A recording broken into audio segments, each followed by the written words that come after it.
Because they have less interparticle space and the force of attraction is maximum. तो question लिखो why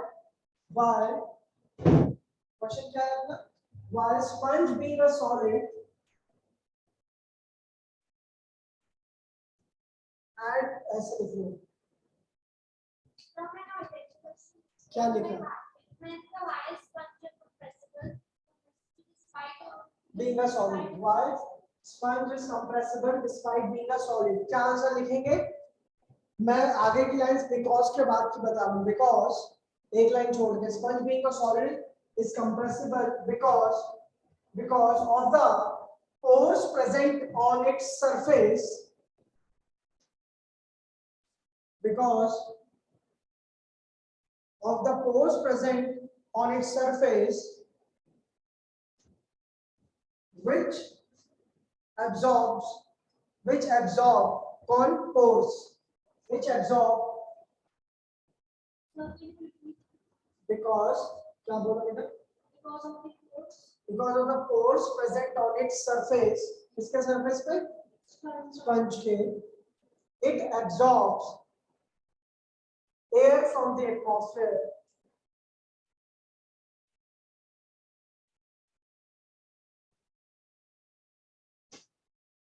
and it absorbs air from the atmosphere. लिख लिया है सबने यहाँ तक, atmosphere तक. Because of the pores present on its surface, it absorbs air from the atmosphere, which on compression releases the air.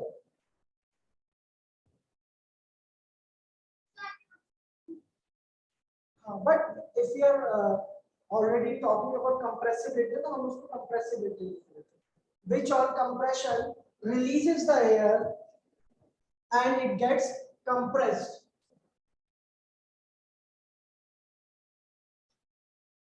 Releases the air and it gets compressed. आ जाओ जल्दी आओ, लेट क्यों हो गए, पेपर को गिरा मत देना, लेट हो गया, टाइम क्या देखते हैं, already late.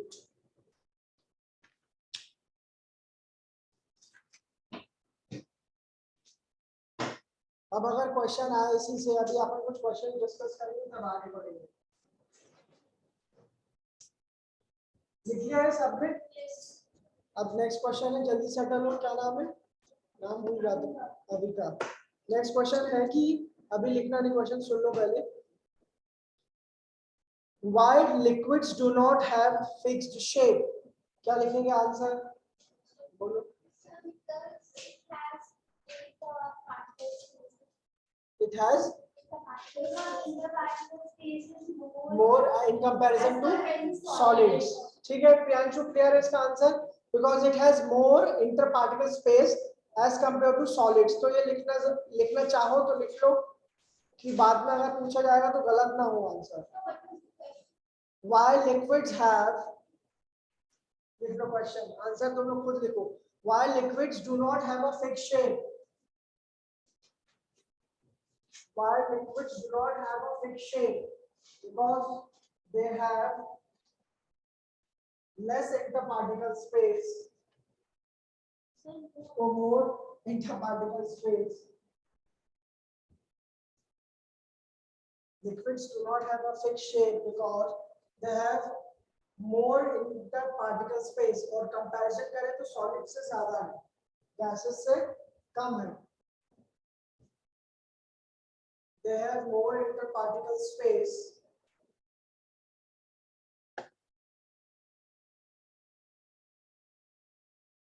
due to less force of attraction. Interparticle space कम क्यों है? Because force of attraction कम है. Because they have less interparticle space due to less force of attraction. Space due to less force of attraction.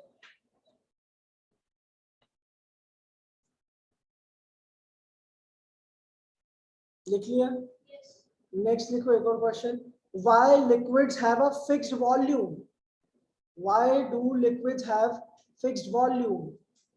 ये सब जो theory से हमने पढ़ा है तुम भूल ना जाओ, क्वेश्चन का आंसर गलत ना करो, इसलिए आपने लिखा है why liquids have fixed volume. देखो आंसर, बिकॉज,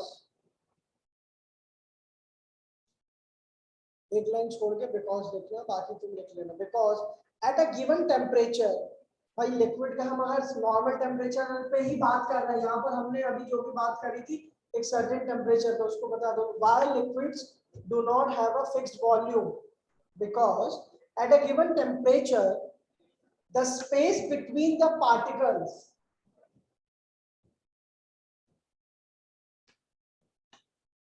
क्वेश्चन क्या लिखा है?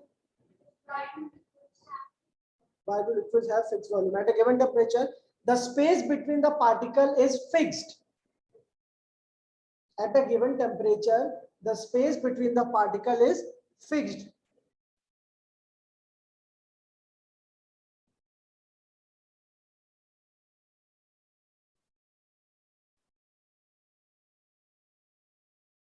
Next question. Why does, पुराना लिख लिया सबने? आवाज बोलो, क्या हुआ, इतने डल क्यों? लिख लिया सबने? Why liquids do not fill the container completely?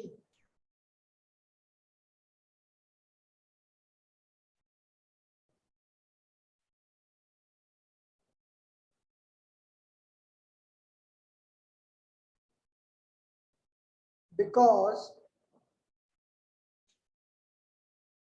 अब अगर लिक्विड की इंडिविजुअली बात करें तो गैसेस के बारे में हमने क्या बोला था, एक बार इधर सुनो, कि गैस अगर हम किसी भी एक बीकर में गैस को इन्वर्ट करके उसको ढक दें तो गैस ऊपर तक आएगी, कंटेंट क्योंकि उसके पार्टिकल्स फिक्स नहीं है, भाग रहे हैं इधर उधर। लेकिन मैंने क्वेश्चन क्या लिखवाया है कि why liquids do not take the shape of fill the container completely, मतलब हम लिक्विड नीचे डाल रहे हैं तो उसका पार्टिकल ऊपर नहीं आ रहा है, that means the particles are fixed. Particularly अगर लिक्विड की बात करें, हाँ डेफिनेटली उनके बीच में इंटर पार्टिकल स्पेस कुछ ज्यादा है सॉलिड्स के कंपैरिजन में, लेकिन उनके पार्टिकल फिक्स है, तभी वो एकदम से ऊपर नहीं है जब तक हमने उसमें और ऐड नहीं किया। ठीक है, लिखो because the particles are held strongly by, because the particles are held strongly by the interparticle forces, because the particles are held strongly by the interparticle forces and hence cannot leave the body of liquid, मतलब उस particular molecule से, and hence cannot leave the body of the liquid to fill the whole container, and hence cannot leave the body of a liquid to fill the whole container.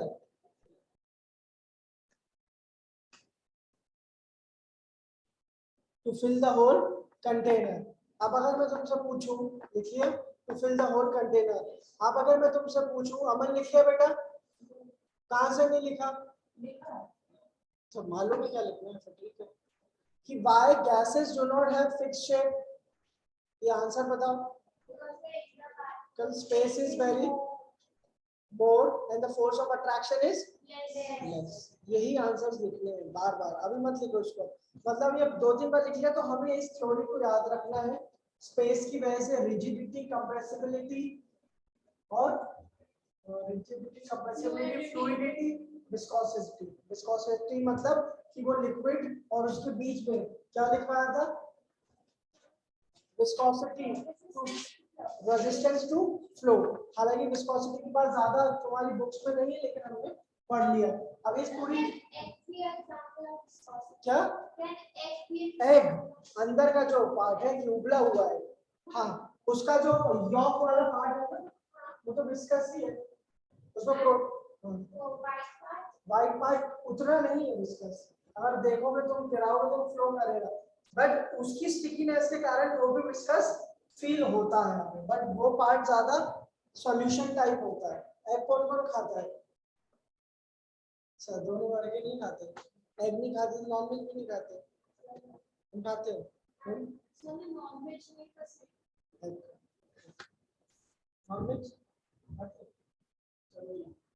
तो अब अपन आगे बढ़ेंगे। Solids के बारे में हमने पढ़ लिया, लिक्विड्स के बारे में पढ़ लिया, गैसेस के बारे में पढ़ लिया। अब ऑन द बेसिस ऑफ अगर मैं पूछूं तुमसे, हमें आगे क्या पढ़ना है इसमें? Interconversion of states of matter. अब ये सब चीजें जो इतने दिन से हम पढ़ रहे हैं, कोई भी पार्टिकल आगे मूव कर रहा है, पीछे जा रहा है, ये किसके बेसिस पे हो रहा था? ये जो थ्योरी हमने पढ़ी, इस थ्योरी को हमने मैंने एक बात तुम लोगों को बोली थी, कोई भी पार्टिकल मूव कर रहा है तो क्यों कर रहा है? काइनेटिक एनर्जी के कारण। तो ये पूरी जो पिक्चर है ना, ये डेवलप यहीं से हुई है।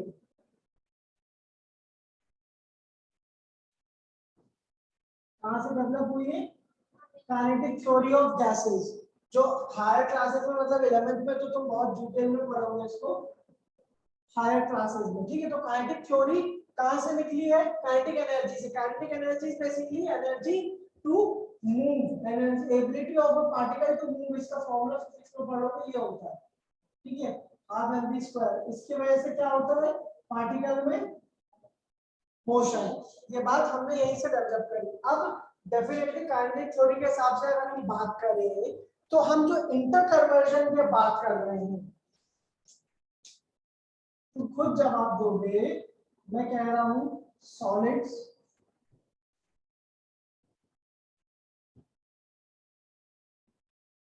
Liquids, gases. अगर मैं चाहूं कि सॉलिड लिक्विड में कन्वर्ट हो जाए, तो मुझे काइनेटिक थ्योरी की कौन सा पोस्टुलेट या कौन सी बात मुझे अपने जहन में लानी होगी कि किसी भी सॉलिड को मैं लिक्विड में कन्वर्ट कर दूं। अगर मैं पार्टिकल पे जाऊंगा, काइनेटिक थ्योरी जो अपन पढ़ चुके हैं वही एक तरीके की, यहाँ पे पार्टिकल्स बहुत पास पास हैं। मान के चलो कि यहाँ, चलो छोड़ो, पार्टिकल्स पास पास है, तो उनको दूर करने के लिए मैं क्या करूंगा?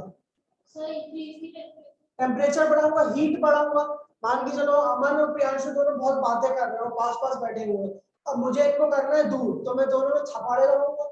थपाड़े लगाऊंगा तो क्या होगा? एक तरीके की हीट जनरेट होगी, मेरे और इनके बीच में गर्मा गर्मी हो जाएगी, समझ रहे हो? तो ये दोनों अब क्या होंगे? चुपचाप उधर जाकर बैठ जाएंगे।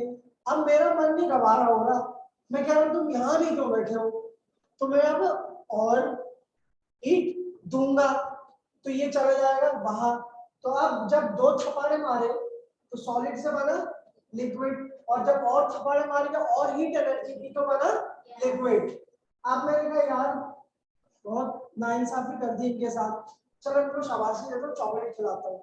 मतलब हमारे बीच की गर्मा गर्मी हीट को मैंने क्या किया? कूल किया। मैंने कोल्ड ड्रिंक पीते बैठते खाना खाते, तो वापस वो काय में कन्वर्ट होगा? जैसे ये बहुत ठंडी नहीं है, ठंडी है, गर्मी के हिसाब से गैस से वापस लिक्विड में, मतलब मैं टेम्परेचर को क्या करूंगा? कूल डाउन, टेम्परेचर गिराऊंगा। अब यहाँ से इसको लिक्विड तो सॉलिड, मतलब मैं क्या कर रहा हूँ? जमा रहा हूँ। हिंदी में आप बोलते हैं ना बर्फ जमा दी, मतलब सॉलिडिफाई कर रहा हूँ या फ्रीज कर रहा हूँ या जमा रहा हूँ। फिर क्या करना है मेरे को? टेम्परेचर और कम करना है। तो ये टेम्परेचर बढ़ता है, टेम्परेचर घटता है, कहीं भी काइनेटिक एनर्जी इज इंपॉर्टेंट, क्योंकि जैसे ही मैं टेम्परेचर बढ़ाऊंगा तो भागना चालू करेंगे कौन? पार्टिकल्स। अभी दूर दूर है, तुम भाग गए, और जैसे ही मैं टेम्परेचर कम करूंगा तुम वापस भाग के आए, तो हर जगह क्या मूव कर रहे हैं? Kinetic energy. और जहां पर बेसिकली होता है ये भी कहा जाता है कि जैसे एक सॉलिड है, हम उसको जब हीट करते हैं, जब वो सॉलिड पर्टिकुलरली जब हमने उसको हीट करना चालू नहीं किया है, तो उसके बीच में हमने बताया था कि एक मीन पोजीशन में वो वाइब्रेट करते रहते हैं, मतलब ऐसा सॉलिड है तो उनके अंदर एक पोटेंशियल एनर्जी है, जो कि एनर्जी ड्यू टू हाइट होती है, लेकिन एक सर्टेन अमाउंट ऑफ एनर्जी है, इसको अपन मान सकते हैं कि वो क्या है? Potential energy. और उसके अंदर के पार्टिकल्स अपनी मीन पोजीशन पे वाइब्रेट कर रहे हैं। जैसी मैंने हीट दी तो this potential energy will convert into kinetic energy. और किसकी वजह से कन्वर्ट हो रही है? ये हीट ही उसको ट्रांसफॉर्म करती है, सॉलिड से लिक्विड बनाएगी, लिक्विड से गैस। मतलब अगर ये बात तुमसे कोई जनरली पूछ ले कि किसी गैस को लिक्विड बनाना है, अगर हम नॉर्मल बाहर अपना जाए सबसे पहले बारिश हुई, बारिश का मौसम आया, बारिश हुई, पानी नीचे गिरा, कुछ पानी सीप होके लैंड के अंदर चला गया जो बाद में हम बोर करके ऊपर निकाल लेंगे। What my point? बारिश का मौसम आया, पूरी नमी मतलब पूरे जो ग्राउंड से अपने गीले हो गए, वाटर बॉडीज में भी पानी लबालब भर गया। अब बचा भोज का। बारिश का मौसम जैसे जाएगा धूप बढ़ना चालू होगी, बारिश के बाद आती ठंड, धूप बढ़ना चालू होगी, लेकिन टेम्परेचर एक लिमिटेड अमाउंट तक रहेगा। अब क्या होगा, जो पार्टिकल्स है, वेपर के पार्टिकल्स है पानी के, वो धीरे धीरे इवेपोरेट होना चालू होंगे जैसे टेम्परेचर बढ़ेगा। लेकिन बारिश के मौसम में सबसे कम होता है क्योंकि मॉइस्चर भी बहुत ज्यादा होता है, जिसको कहते हैं ह्यूमिडिटी। क्योंकि इतनी बारिश हो चुकी कि यहाँ पर भी पानी का पार्टिकल है। ह्यूमिडिटी होती क्या है? हवा में पानी का घुलना, तभी तो अपने को एकदम चक्कर आ जाते हैं। ठीक है, कभी महसूस किया ह्यूमिडिटी को? ऑस्ट्रेलिया कोई गया, चेन्नई, मुंबई, गुजरात में तो किया होगा। बाप रे, गुजरात में तो और सॉल्टी वाटर भी तो ज्यादा ही नमकीन टेस्ट करता है अपना पसीना। ठीक है, तो ह्यूमिडिटी से मैंने क्यों बता, हाँ, तो अब वो गया पानी ऊपर। अब पानी जब ऊपर गया, इवेपोरेट हुआ, तो टेम्परेचर बढ़ा होगा, काइनेटिक एनर्जी बढ़ी होगी। पहले उस पानी की पोटेंशियल एनर्जी को वहीं मूव कर रहा होगा मीन पोजीशन में, बात क्लियर हुई? ऊपर की तरफ बढ़ा। अब मतलब सॉलिड, अब लिक्विड से हमने उसको क्या बना दिया अभी, वेपर। अब वो ऊपर रहा, फिर ठंड के बाद और गर्मी का मौसम आ गया, और इवेपोरेशन हो रहा है, और इवेपोरेशन हो रहा है ऊपर। अब गर्मी का मौसम ये पूरा काम कर गया, फिर वापस क्या आएगी अपनी बरसात। तो बरसात में पानी कंडेंसेट होकर वापस नीचे आ रहा है, तो वहां पर जहां से वो पानी गिर रहा होगा वहां टेम्परेचर क्या हुआ होगा कंडेंसेट होने से पहले, कम। अदरवाइज पॉसिबल नहीं था, अदरवाइज पॉसिबल नहीं था। और इस पानी को ऊपर उठाने के लिए, इस पानी को ऊपर उठाने के लिए टेम्परेचर बढ़ना जरूरी था, जरूरी था। अब जैसे अपने वाला Cherrapunji Meghalaya, it is considered the maximum rainfall वाला एरिया, और इतनी बारिश होती, इतनी बारिश होती, इतनी 12 महीने बारिश। एक तो खैर रीजन के हिसाब से भी अपन समझे कि वहां है ही वो रीजन, तो वहां पर बारिश इतनी ऑलरेडी हो रही है, तो हमेशा मौसम मतलब धूप का कोई वो नहीं है, धूप नहीं निकली तो क्या इवेपोरेशन होगा? नहीं होगा उतना, क्योंकि टेम्परेचर ही नहीं मिल रहा है कि काइनेटिक एनर्जी नहीं दे पा रहे हैं उस मॉलिक्यूल्स को, वो पोटेंशियल एनर्जी पे ही अपने एंजॉय कर रहे हैं। ठीक है, तो ये प्यूरी बात जो है, काइनेटिक मतलब पार्टिकल, पार्टिकल का मतलब मोशन, मोशन कराना है टेम्परेचर बढ़ा के, वापस बुलाना है टेम्परेचर घटा के। और जो और कंडीशन है उनको जब हम लिखेंगे पढ़ेंगे कि कोई भी चीज होती है एसटीपी पे, इसको यहाँ एनटीपी भी कहते हैं। एसटीपी मतलब normal temperature pressure condition, normal temperature and pressure condition. Normal temperature consider होगा अपनी केमिस्ट्री में 37 डिग्री सेल्सियस, कितना, और प्रेशर होगा 760 mm Hg। बाद में जब करेंगे तो लिखवा दूंगा। ये एनटीपी की कंडीशन, नॉर्मल टेम्परेचर प्रेशर पे बात करते हैं। अभी कोई भी चीज जो एक्सपेरिमेंट है हम एनटीपी में बात करते हैं, और जब क्वेश्चंस बनाएंगे तो हम कहेंगे कि मैंने टेम्परेचर बढ़ा दिया तो क्या करूं, कम कर दिया तो क्या करूं। बात क्लियर हुई? तो सबसे पहले आप हेडिंग डालो, interconversion of states of matter, interconversion of states of matter.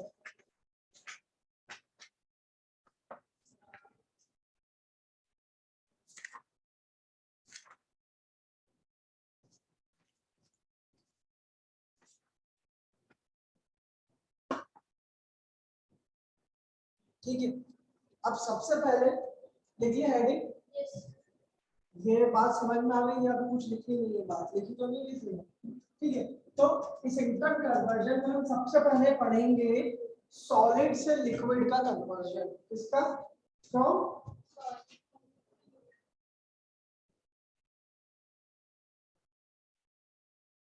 और साथ साथ सॉलिड से लिक्विड और लिक्विड से सॉलिड। तो अगर मैं पहले बात करूं सॉलिड टू लिक्विड H2L, तो सबसे पहली बात अभी मत देखो कि जब हमने अभी एक चीज पढ़ी थी इंटरमिक्सिंग ऑफ पार्टिकल्स, हमने क्या पढ़ी थी? Diffusion.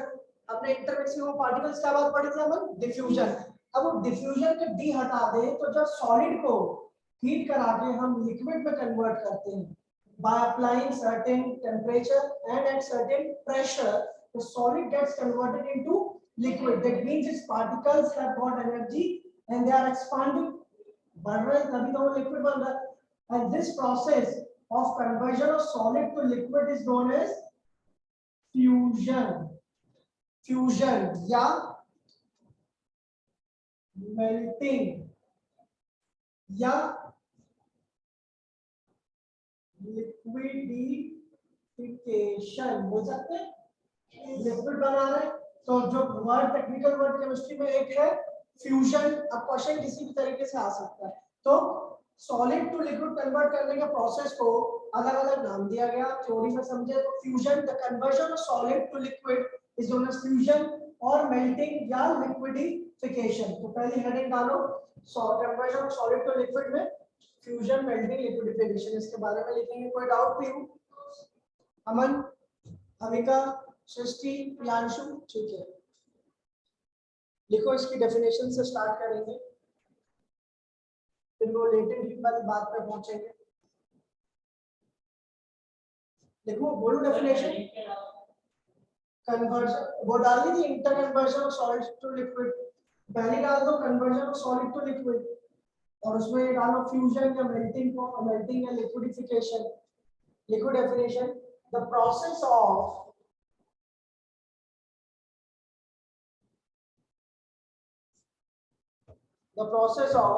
conversion of solid to liquid या conversion of a solid state, ऐसा लिखो, स्टेट लिखो, है ना, क्योंकि स्टेट ही कन्वर्ट हो रही है उसकी, solid state to liquid state. और एक बात बता रहे, जब उस पार्टिकल, इधर देखो सब, आगे बढ़ने से पहले पार्टिकल को काइनेटिक एनर्जी मिली और वो भागा, किसकी वजह से? हीट की वजह से। तो हीट उसने ली है कि दी है? मतलब एब्जॉर्प्शन ऑफ हीट। और जब ठंडा होगा तो क्या करेगा? हीट। ये बात याद रखना। बर्फ इसलिए हम अपने अगर यहाँ पर रखें तो अगर जमी हुई बर्फ आसपास का भी माहौल ठंडा करती, कैसे? क्योंकि वो हीट ले रही है सराउंडिंग से, तो आसपास भी ठंडक हो जाती है। धीरे धीरे सब पहुंच पाएंगे। हाँ, the conversion of the process of a change of a solid substance into its liquid state या solid state into its liquid state on absorption of heat, on absorption of heat, on absorption, this one is the absorption of heat at particular temperature and particular atmospheric pressure at absorption of heat at particular temperature and particular atmospheric pressure is called melting or fusion. मतलब कुछ भी लिख सकते हैं। Is called melting or fusion. Is called melting or fusion.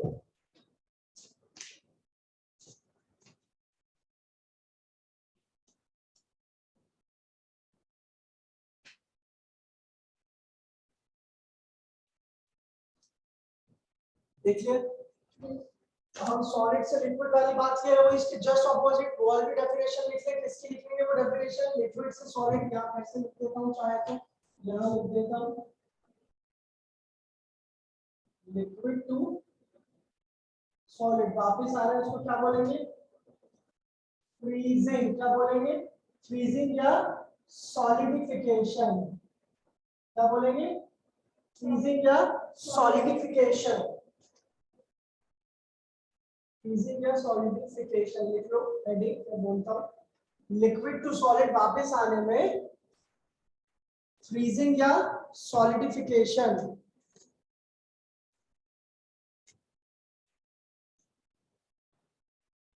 freezing या solidification, the process of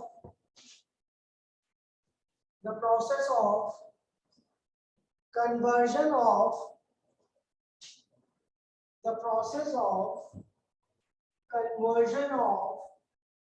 a liquid state of a substance, the process of conversion of a liquid state of a substance to its solid state, to its solid state by, क्या करेगा energy को, क्या करेगा energy को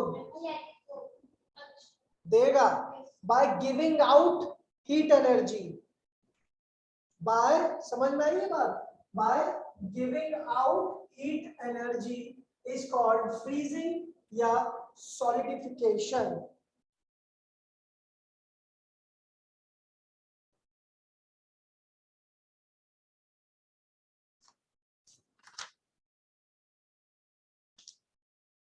Is called freezing या solidification. अब अपन थोड़ी सी समझने वाली बात करते हैं। ये दो डेफिनेशंस लिखी है, ठीक है, लिखिए अमन, अभी का कुछ डिक्टेट तो नहीं करना, आगे फिर से लिख लिया पूरा, क्लियर सबका। अब हम आते हैं वापस सॉलिड से लिक्विड बनने वाली बात पर, लिक्विड से वेपर की थ्योरी जो है फ्यूजन वाली बात हुई। अब जो फ्यूजन, उस दिन मैंने टर्मिनल फ्यूजन इसलिए बोला, उस दिन आप ने एक वर्ड पढ़ा था लेटेंट हीट ऑफ फ्यूजन, वही पूछ रहे थे। तो देखो अब जैसे एक्सपेरिमेंट हमको अपना वो भी देखना है, हमारी किताब में क्या दिया उसके हिसाब से भी चीजें पढ़ते हैं। हमने क्या लिया इसमें, आइस क्यूब्स डाल दिए।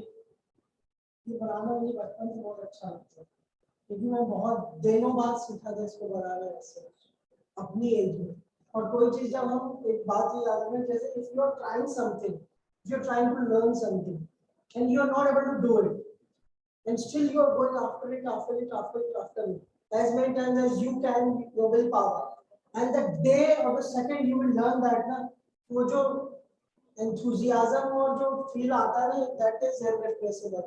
चाहे वो कोई भी चीज हो दुनिया की, अगर वो तुम करना चाहो, एग्जाम क्रैक करना, खाना बनाना, कोई भी चीज करना क्रैक, जैसे एग्जाम पॉइंट ऑफ व्यू से हम हायर लेवल के क्वेश्चंस करेंगे, नहीं बन रहा, we keep on trying, किसी भी चीज को, कोई स्पोर्ट्स में हम नहीं सीख पा रहे, तो ये बात याद रखना, विल पावर स्ट्रांग रखना, कोई भी चीज करने से पहले नॉट, ये कहते हैं नेवर गिव अप स्पिरिट, ठीक है।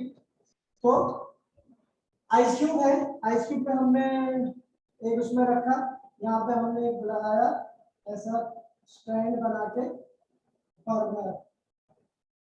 और इसको नापने के लिए हम क्या डालेंगे अंदर, क्या डालेंगे, थर्मोमीटर, डेफिनेटली। कैसे दिखता है वो, उसकी जो वो होती है वैसे, कौन सा मेटल होता है उसके अंदर, मर्क्यूरी, ठीक है, Hg, मर्क्यूरी।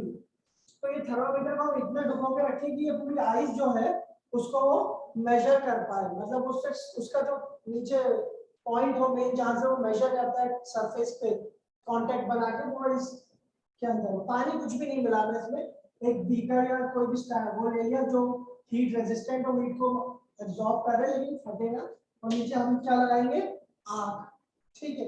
अब आग लगाने के बाद क्या होगा, केमिस्ट्री के लैब में जब जाओगे तो ऐसा स्टैंड मिल जाएगा, बंसन बर्नर स्टैंड कहते हैं, क्या कहते हैं, बंसन बर्नर कहते हैं, और इसके नीचे वाले स्टैंड को बर्नर स्टैंड। तो अब जैसे ही टेम्परेचर बढ़ाया, जैसे ही टेम्परेचर बढ़ाया, कैसे बढ़ेगा टेम्परेचर, यहाँ पे है ना, और इस पे ऐसे स्केल होगी, तो हम मान के चलो टाइम नोट करते हैं, हम मान के चलो टाइम नोट करते हैं 20 मिनट तक। हमने जितनी भी ये सॉलिड वो ली है ice, and we note the time and the temperature at the same time, 20 minute, और यहाँ पर हम क्या ऐसे लिख देते हैं, टाइम और टेम्परेचर। अब हमने इसको हीट करना चालू किया, टेम्परेचर बढ़ाना चालू किया, तो हमने देखा कि जब इसका टेम्परेचर मान के चलो, ये आइस है 1 डिग्री से 0 डिग्री से नीचे रहा होगा, अब जैसे इसका टेम्परेचर बढ़ा, थोड़ी आइस मेल्ट हुई, हमने देखा यहाँ पे 5 मिनट गुजर गए, कितने, 5 मिनट गुजर गए, लेकिन ये टेम्परेचर अभी कितना है, 0 डिग्री सेल्सियस।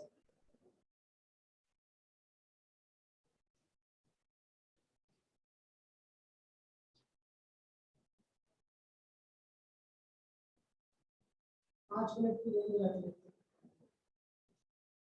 हमने 5 मिनट बाद देखा तो टेम्परेचर यहाँ पर मैं बता रहा हूँ कितना है, 0 डिग्री सेल्सियस। तो मतलब पहला जो हमारा ग्राफ अगर बात करें तो कितना था टेम्परेचर फर्स्ट 5 मिनट्स में, 0 डिग्री, और कुछ आइस मेल्ट हो गई होगी, एक सर्टेन अमाउंट ऑफ आइस, और हीट जा रही जा रही हमने अब 10 मिनट बाद रेंज में, तब भी हमने देखा 0 डिग्री सेल्सियस। और हमने मान के चलो यहाँ जो आइस है वो अपने ली थी 1 kg, for example 1 kg of solid लिया था, और ये 10 मिनट में अभी तक मान के चलो वो अपना 500 ग्राम्स डिसॉल्व हो गई होगी जितने भी। अब हमने और देख रहे हमारा नेक्स्ट रेंज क्या है 15 मिनट बाद। 15 मिनट बाद हमने क्या देखा, 15 मिनट बाद हमने कुछ नया देखा। क्या नया देखा होगा 15वें मिनट में हमने क्या नया देखा होगा, टेम्परेचर नहीं। अभी 5, अगर मैं जनरली तुमसे कैलकुलेशन पूछूं तो इतनी, ये 10 मिनट में कितनी आइस मेल्ट हो चुकी 500 ग्राम, तो अगले 5 मिनट में और कितनी मेल्ट हो गई होगी 250 ग्राम और हो गई होगी। लेकिन हमने एक चीज और देखी नहीं कि भैया टेम्परेचर तो अभी कितना ही है 0 डिग्री, अभी भी वही है। फिर और हीट चल रही हमारी, आखिरकार हमारी आइस पूरी मेल्ट हो गई अब। और ये 20 मिनट में भी अभी टेम्परेचर कितना शो कर रहा है, अब पूरी आइस मेल्ट हो चुकी है। मतलब हमने जैसे ही टेम्परेचर में देखा कि वो टेम्परेचर 0 डिग्री से बढ़ा, मतलब वहां पे हमारी आइस, यकीन हो गया कि अब आइस पूरी मेल्ट हो चुकी है।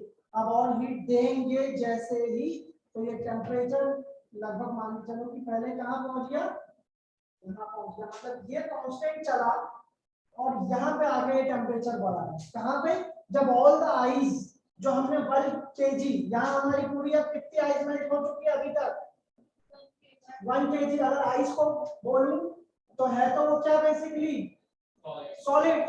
तो वो हमने क्या ऑब्जर्व किया कि हमारे इतनी देर में हमने देखा कि जब हम हीट दे रहे थे तो जब तक उसमें कुछ अमाउंट ऑफ हम देख रहे थे मेजरमेंट उस थर्मोमीटर में, कि जब तक आइस का कुछ भी पार्ट हमें दिख रहा था वो टेम्परेचर हमारा उस टाइम तक कांस्टेंट चल रहा था, the temperature was not getting increase. But पानी तो वहां कुछ कुछ दिखना चालू हो गया था, लेकिन कुछ कुछ क्या भी दिख रही थी आइस। और टेम्परेचर जैसे ही हमारा टेम्परेचर बढ़ा, मतलब अब वो आइस पूरी मेल्ट हो चुकी है। अगर हम इसको नहीं भी देखते तो जैसे पूरी आइस मेल्ट हो जाए, स्टिर करके भी देख सकते हैं। अगर बर्फ रहेगी तो अंदर वॉल से टकराएगी तो आवाज आएगी, है ना। स्टिर करके हम उसको काइनेटिक एनर्जी यहाँ से भी दे रहे हैं और नीचे से तो हीट दे ही रहे हैं। अब वो बात अपनी आती है कि भाई जब हम इतनी हीट दे रहे हैं नीचे से तो टेम्परेचर क्यों नहीं बढ़ा। वो हीट एनर्जी कहाँ जा रही थी, वो हीट एनर्जी थी क्या बेसिकली जो हम नीचे से दे रहे थे, तो कन्वर्ट होके उसको हमने क्या नाम दिया, लेटेंट हीट। लेटेंट होती है मतलब छुपी हुई। अब मतलब जो हीट एनर्जी, ध्यान से सुनना, तो हीट एनर्जी अंदर यहां से जा रही थी, that got converted into latent heat। और क्या काम कर रही थी वो, फ्यूजन। अब जो हीट हम अंदर दे रहे हैं वो काम क्या कर रही है, इसको पिघाने में लगी हुई है। वो कह रही मैं तो पूरी पिघा दूंगी इसको, मुझे नहीं करना अभी बाकी कुछ, मैं सिर्फ आइस को मेल्ट करने में लगी रहूंगी। तो थर्मोमीटर ने कहा कि ठीक है, तो पहले तुम कर लो, उसके बाद मेरे पास आना। बात समझ में आई मेरी सिंपल लैंग्वेज में। थर्मोमीटर ने कहा कर लो पहले तुम, उसके बाद मेरे पास आना। तो जैसे ही उसने ये सब किया उसके बाद वो पहुंची होगी, मान चलते रहा तो यहाँ होगा जब इसने ये पूरा फ्यूजन कर लिया, मतलब 1 किलो और सॉलिड को पूरा मेल्ट कर दिया, तब उसने थर्मोमीटर से बोला हैप्पी राखी, मतलब मैं तेरी बहन हूं, मैं मानूंगी राखी। और वो अब आई इसके कांटेक्ट में, कौन, वो हीट। कौन वो हीट, वो हीट कौन सी, लेटेंट हीट। लेकिन अभी तक वो काम क्या करने में लगी थी, सॉलिड से लिक्विड में बदलने के लिए। इसलिए उस पर्टिकुलर लिक्विड जो वहां आसपास था वो उसके पास जा ही नहीं रही थी, वो छुपी कहाँ थी, यहाँ। और क्या कर रही थी काम, इसको फ्यूजन करने का। मतलब कह सकते हैं तो all the heat energy supplied by the burner, was stored in the form of latent heat. Got my point? All the heat energy initially supplied by the burner or gas was stored in the form of latent heat, and latent heat was converting that solid into liquid. वो छुपी हुई थी और वो solid से liquid में convert कर रही थी। और जैसे ये काम उसने कर दिया तब थर्मोमीटर ने बोला अब आओ। तो अब वो लेटेंट हीट ने अपना काम कर दिया। तो अब वो क्या करेगी, अब उसका काम क्या है, वो ट्रांसफर होगी उस लिक्विड में जो बदल चुका है और उसका टेम्परेचर बढ़ाना चालू करेगी। और फिर यहाँ से वो टेम्परेचर जैसे जैसे हमारा टाइम बढ़ता जाएगा हम उसको और हीट करते जाएंगे, तो मान के चलो थोड़ी देर बाद, चलो यहीं से उसको कनेक्ट कर देता हूँ। इतनी बात क्लियर हुई, इतनी बात क्लियर हुई सबको। यहां से चेंज करते हो, ग्राफ से पढ़ाऊंगा, ठीक है। अब वो ग्राफ बनाने की जरूरत नहीं, मैं सिर्फ समझा रहा हूं, ठीक है। अब ये लिक्विड जो था,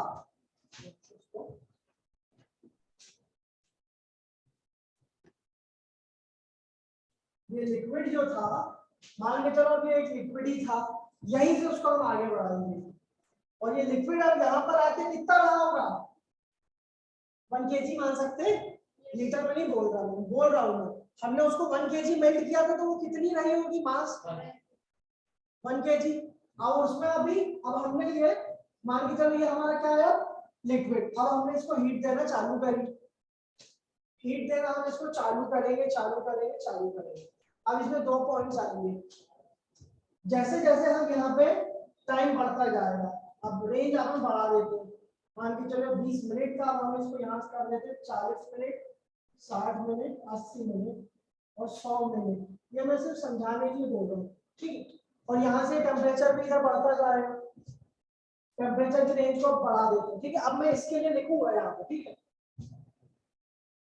ये वाली बात यहीं खत्म कर चुके हैं, ये था सॉलिड टू लिक्विड, ठीक है।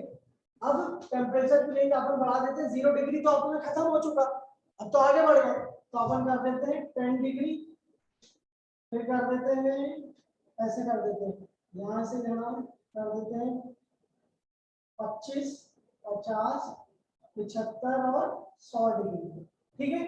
क्लियर हो गई बात, 25, 50, ये 0 से 25 की रेंज है, यहाँ से चालू करूंगा बनाना, फिर 25 से 50 की, 50 से 75, 0 to 25, 25 to 50, 50 to 75, 75 to 100 century, ठीक है। अब क्या होगा, अब क्या होगा तुम लोग खुद बताओ। जैसे ही मैं 0 डिग्री से टेम्परेचर बढ़ाऊंगा थोड़ा, यहाँ 40 मिनट हो जाएंगे, तो ये क्या होगा, मान के चलो यहाँ से स्टार्ट करें, तो जैसे हम 40 मिनट पर पहुंचेंगे, ये टेम्परेचर तो यहाँ पे जो भी माना था, ये मान के चलो ये 30 डिग्री यहाँ पहुंचेगा, इस रेंज में, ठीक है। टेम्परेचर बढ़ा है लिक्विड का, अब लिक्विड का टेम्परेचर बढ़ रहा है, तो मतलब उसकी काइनेटिक एनर्जी को पार्टिकल मिल रहा है, तो पार्टिकल को काइनेटिक एनर्जी मिल रही है, तो इस पॉइंट पे एक चीज होगी, आज इसी क्लास में बहुत सीरियस समझ लेंगे। क्या हम जब गैस चालू करते हैं थोड़ी देर बाद बबल्स उठते हैं, लेकिन क्या उस वक्त वो पूरा इवेपोरेट हो चुका होता है, बॉइलिंग चालू हो जाती है, तब बॉइल एकदम बॉइलिंग नहीं, लेकिन कुछ कुछ तो उठने लगता है।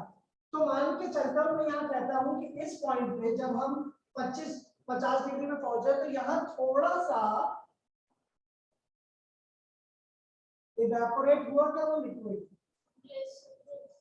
इवेपोरेट, क्या बोल रहा हूँ मैं, ध्यान से सुनना, क्या हुआ वो थोड़ा सा इवेपोरेट। अब मैं और टाइम किस टाइम पे पहुंचूंगा, 60 मिनट पे, तो टेम्परेचर डेफिनेटली बढ़ गया होगा। अपन मान लेते हैं कहाँ पहुंच गए, 50 डिग्री पे, फिर अपन पहुंच गए 80 मिनट पे, 75 डिग्री पे, और मान के चलो 100 मिनट पे हम पहुंच गए 100 डिग्री पे। और 100 डिग्री तक हम पूरा कितना लिक्विड मेल्ट कर चुके होंगे, और लिक्विड टू गैस। बात समझना मेरी ध्यान से, हम मैंने ये बात यहाँ क्यों लिखी वो भी बताता हूँ, इसको बनाने समझाने की। हम यहाँ से देख रहे हैं, जैसे जैसे हमारा टेम्परेचर बढ़ा है, टाइम बढ़ा है, यहाँ से हमारा टेम्परेचर बढ़ता गया, टेम्परेचर मतलब थर्मोमीटर में बढ़ता जा रहा था। अब बात वहां से भी समझनी, यहाँ से भी मैंने ये पॉइंट मतलब अगर इस पॉइंट पे इवेपोरेशन हो रहा था, तो हमारे ये पॉइंट पे भी कुछ अमाउंट ऑफ इवेपोरेशन था, ये पॉइंट पे भी था, और अब हम यहाँ पहुंच गए 100 डिग्री पे। कहाँ पे, जब हम यहाँ से यहाँ बढ़े, तो मैंने कहा इस पॉइंट पे इवेपोरेट हुआ, और यहाँ बढ़े, यहाँ बढ़े, यहाँ बढ़े। अब मैं कहता हूँ कि ये जो लिक्विड है, यहाँ से तो ये पूरा लिक्विड था ना हमारा, लिक्विड था ना हमारा, यहाँ से सॉलिड था और ये लिक्विड था, तो लिक्विड जब इवेपोरेट होकर गैस तक पहुंचा, ये पॉइंट, ये 100 डिग्री वाला पॉइंट इस लिक्विड के लिए कहलाएगा बॉइलिंग पॉइंट। और ये वाला पार्ट जो ये 0 डिग्री है, ये क्या कहलाएगा? पानी के लिए मेल्टिंग पॉइंट। जो यहाँ पहले लिखा था, ये ग्राफ में चेंज कर दिया, लेकिन वो 0 डिग्री पे क्या है? और किसके बारे में लिखा था हमने? ये आइस के बारे में। यहाँ हमारा पानी मतलब है सब बॉटल, ठीक है। 0 डिग्री सेल्सियस पे मेल्टिंग पॉइंट, ये कितने डिग्री पे है? 100 डिग्री पे। अब मैं देखूंगा क्या कि अब एक नया तमाशा होगा। इसके बाद क्या होगा? 100 डिग्री के बाद मैं थर्मोमीटर को फिर नापना चालू करूंगा और टाइम में फिर देखूंगा 10 मिनट रेंज। ये नया ग्राफ बना रहा हूं, तुम्हें दिख रहा है? जमा नहीं दिख रहा है?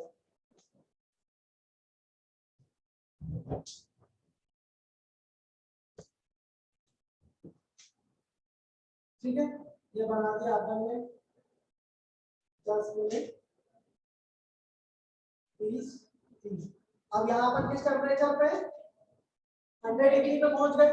अब यहाँ मैं उसको अभी करूँ, मैं देख रहा हूँ कि अब मेरा टेम्परेचर 10 मिनट हो गए, टेम्परेचर इतना था।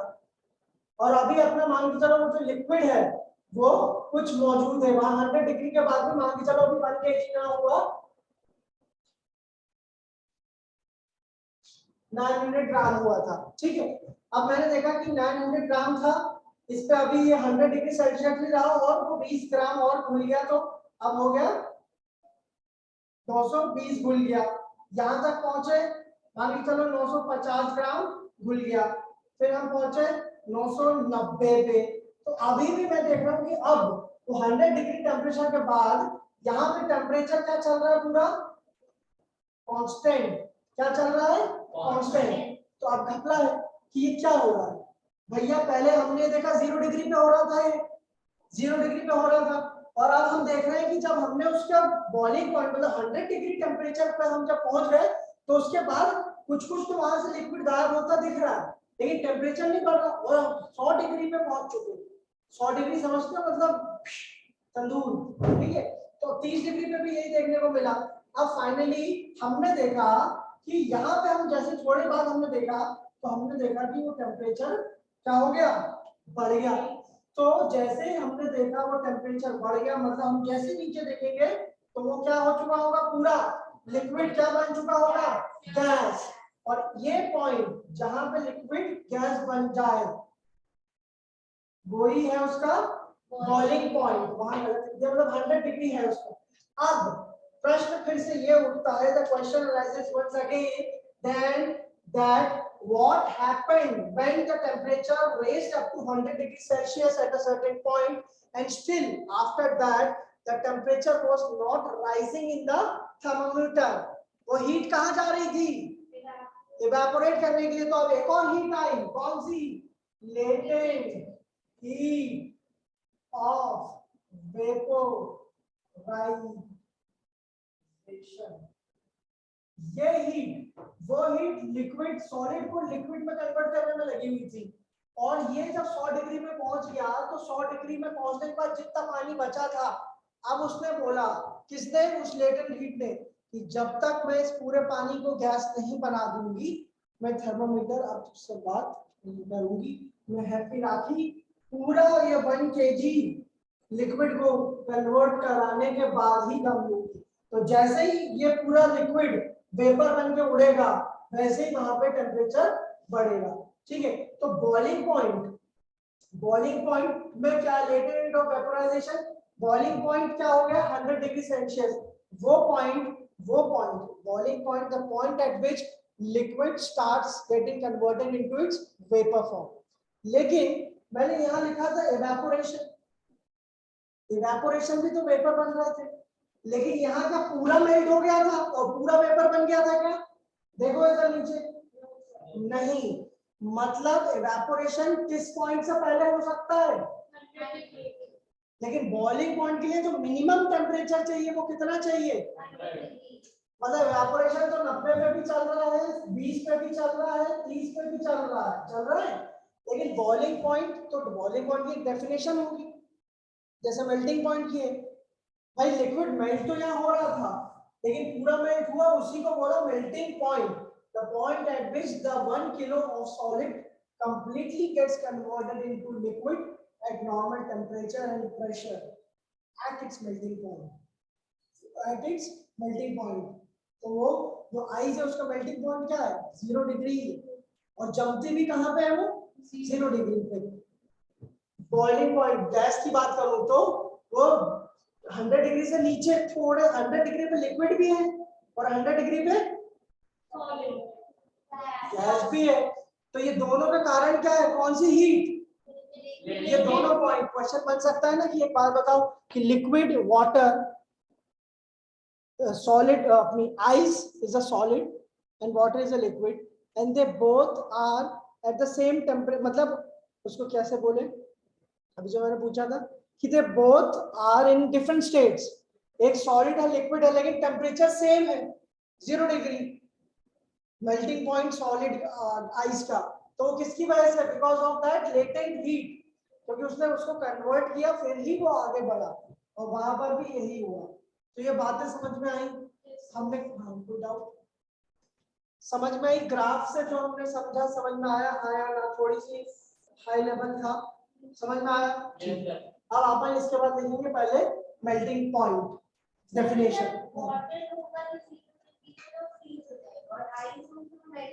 हाँ तो यही बात तो हमने समझी ना कि हम अगर उसको सॉलिडिफाई करेंगे तो हम 0 डिग्री पे ही वो सॉलिडिफाई होगी. मिनिमम टेम्परेचर जो लगेगा 0 के ऊपर तो होगी लेकिन जब हम उसको आइस को लिक्विड में कन्वर्ट कर रहे हैं तो हम ये कह रहे हैं कि वो थर्मोमीटर में रीडिंग एकदम से कम क्यों नहीं हो रही है मतलब बढ़ क्यों नहीं रही है. जब आइस हमने डाल दी और हम नीचे से आग लगा रहे हैं नॉर्मल टेम्परेचर पर भी रख दिया अभी गर्मी का मौसम है 37 नहीं है तो 40 है तो मेल्ट होना चाहिए ना 40 डिग्री टेम्परेचर में. तो मेल्ट तो हो रही है लेकिन थर्मोमीटर पर रेंज क्यों नहीं बढ़ रही है क्योंकि उसका कहना यह है कि वो जो हीट है वो अंदर जाके जब तक पूरी सॉलिड को मेल्ट नहीं करेगी टेम्परेचर नहीं बढ़ेगा. और वही लिक्विड से वेपर बनने में भी यही होगा. जब लिक्विड पर मैं 100 डिग्री पर भी कुछ लिक्विड तो था वो boiling point the point at which the liquid completely gets transferred into its vapour phase. तो वो होगा बॉइलिंग पॉइंट. और इवेपोरेशन होगा द पॉइंट आप कह सकते हैं evaporation is the phenomena of conversion of liquid to vapour below its boiling point. तो ये एक बहुत इंपॉर्टेंट पॉइंट है बिलो और अबव का वेपर के फॉर्म में. ठीक है लिखो डेफिनेशन पहले लिखो मेल्टिंग पॉइंट की. ये नहीं मैं दूसरी तरीके से बता दूंगा. ये ग्राफ तो तुम लोग क्या करोगे इसको मतलब समझ में आया ना ये जो समझा इसको मैं ड्रॉ करूं. Melting point the constant temperature the constant देखो मैं फिर से क्या बोल रहा हूँ ध्यान सुनना. constant मतलब टेम्परेचर रुका रहा समझ रहे हो. the constant temperature at which a solid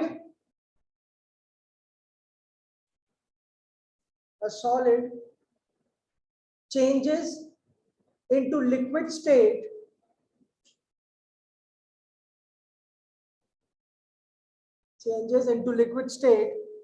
क्या एब्जॉर्ब किया है उसने by absorbing heat energy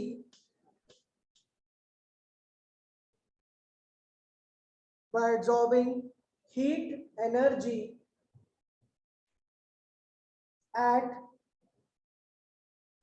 normal pressure 1 atmospheric मान सकते हैं उसको मत लिखना लेकिन बाद में लिखवा लेंगे एनटीसी के हिसाब से. at normal pressure ब्रैकेट में 1 atm at normal pressure bracket में ये 1 atm 1 atmospheric pressure जिसको 760 mmHg लिख सकते हैं. at normal pressure is called the melting point of that solid. Melting point solid का होगा डेफिनेटली लिक्विड का बॉइलिंग पॉइंट होगा.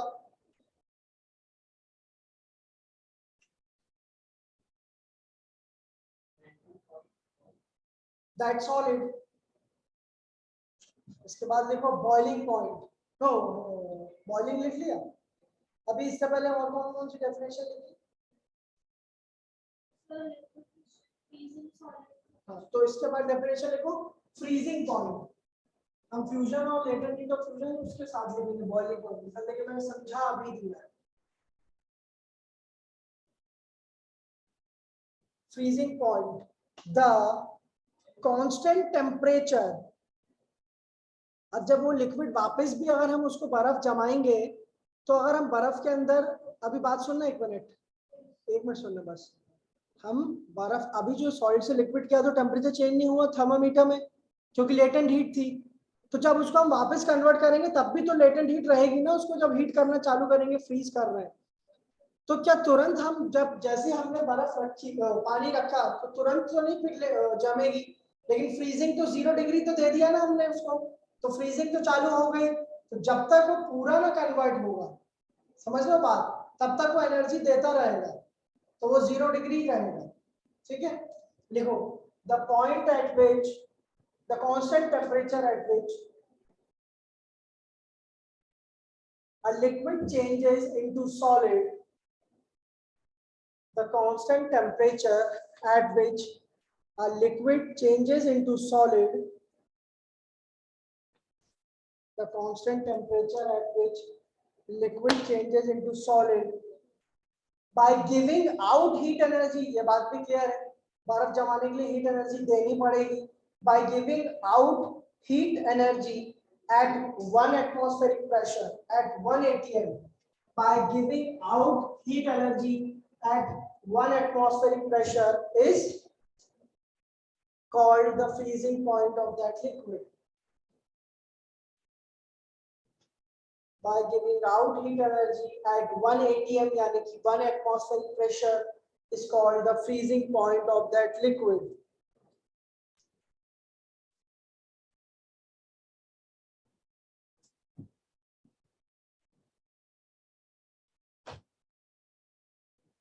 ठीक है, हमने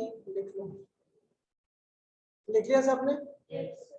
हमने लिखा अभी सिर्फ सॉलिड से लिक्विड है, लेकिन हमने ये भी पढ़ लिया, ये बात ध्यान रखना। अगर मैं कल तुमसे पूछूं कि लिक्विड से वेपर, अब हमें इसके बाद हम 2 पॉइंट और लिखेंगे, कौन से, लेटेंट हीट ऑफ फ्यूजन क्या है और लेटेंट हीट ऑफ वेपोराइजेशन क्या है।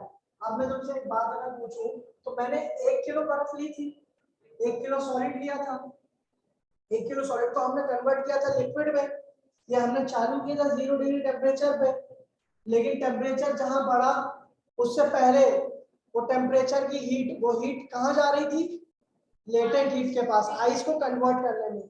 तो लेटेंट हीट ऑफ फ्यूजन क्या कहलानी चाहिए, अब ध्यान से सुनना, द अमाउंट ऑफ हीट, अभी लिखना नहीं, the amount of heat required to convert 1 kilogram of solid into liquid, the amount of heat required to convert 1 kg of solid to liquid, मतलब जब तक मैं पूरा 1 किलो नहीं तोड़ दूंगी, मैं नहीं जाऊंगी किसके पास, थर्मोमीटर के पास। बात समझ में आई? तो the amount of heat required to convert, completely convert 1 kg of solid into liquid at normal atmospheric pressure at its melting point, क्योंकि उसका मेल्टिंग पॉइंट कितना है, 0 डिग्री। तो ये भी लिखना जरूरी है डेफिनेशन में, कल लिखेंगे, अभी नहीं, जब लिखवाऊंगा। At its melting point is called latent heat of fusion. अब ये कौन सी हो जाएगी, latent heat of vaporization, तो उसकी डेफिनेशन क्या बना है, the amount of heat required to convert 1 kg of liquid to vapor into gas at its boiling point at atmospheric pressure 1 is known as latent heat of vaporization. बात clear हुई? तो आज की क्लास यही and करते हैं, हमने 2-4 important topics पढ़े, डेफिनेशन खत्म करके आगे बढ़ेंगे। क्लियर हुआ सबको लेटेंट हीट ऑफ फ्यूजन और वेपोराइजेशन, इसमें कोई डाउट तो नहीं है? ठीक है, ये बात याद रखना कि वो टेम्परेचर क्यों नहीं बढ़ रहा है, ये रीजनिंग का क्वेश्चन जरूर पूछा जाएगा एग्जाम्स में, एनटीएससी में भी और स्कूल में भी टीचर पूछ सकते हैं, यहाँ के टेस्ट में भी पूछ सकते हैं। बात क्लियर हुई? सृष्टि, वो अभी तुम लोगों को मिल जाएगा, उसका नोटिफिकेशन आ जाएगा कि कब तुम्हारा टेस्ट, लेकिन इसी मंथ होगा ये टेस्ट। ठीक है, और ये ग्राफ मैंने इसलिए बताया ताकि तुम समझ सको, ग्राफ से बेहतर समझ में आया क्या? यस। ठीक है, तो चाहो तो तुम खुद से बनाओ, लेकिन रिक्वायर्ड नहीं है समझाने के लिए। ठीक है, देयर इज नो पॉइंट अपने आप को उलझाने पर, जरा ग्राफ बना लिया फिर थोड़े दिन बाद भूल गए तो देख रहे हैं कि काय का ग्राफ है। ठीक है, तो आज की क्लास यहीं समाप्त होती है। अच्छा बताओ कि वो कुल्फी वाले घूमते हैं? इसी का क्वेश्चन है, थोड़ा टॉपिक। कुल्फी वालों के पास फ्रिज तो होता नहीं, अंदर बर्फ भरे रहते हैं, जब तुम उसको बोलो कुल्फी है तो अंदर डालोगे तो आवाज आएगी, वो आवाज उसकी कटोरी और बर्फ की रहती है, तो बर्फ पिघल क्यों नहीं रही? मटके में रखी तो मतलब मटके में ठंडा ठंडा मतलब पानी का तो बर्फ बन जानी चाहिए मटके में, जो पानी आप क्या मटका थर्मोकोल वाला जो रहता है उसमें भी वो बर्फ रखे रहते हैं, तो वो भी क्यों नहीं पिघल रहे? थर्मोकोल कौन सा इंसुलेटर है इतना अच्छा कि अंदर हीट ही नहीं जा रही, बताओ।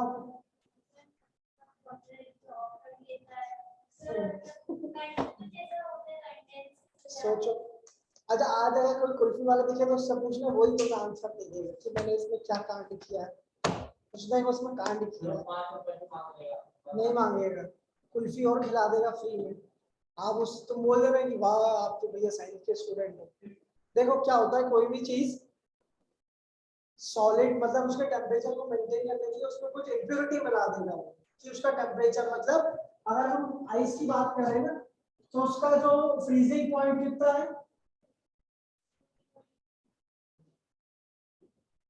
0 डिग्री है, ठीक है।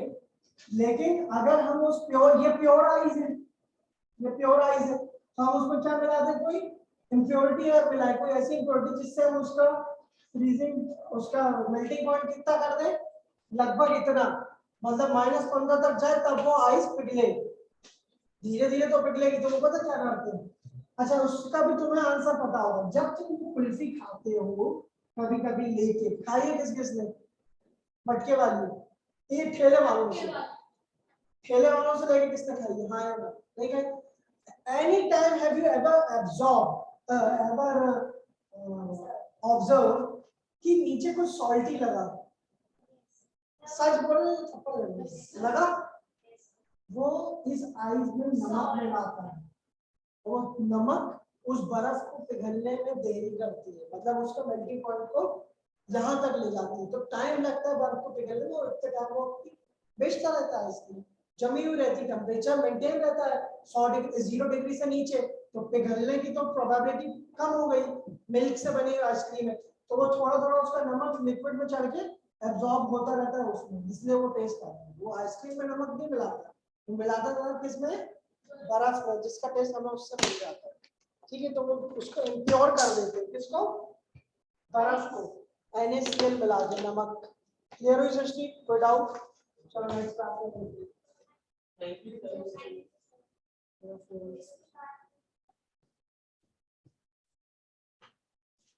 समझ में आया ना? यस सर, पक्का।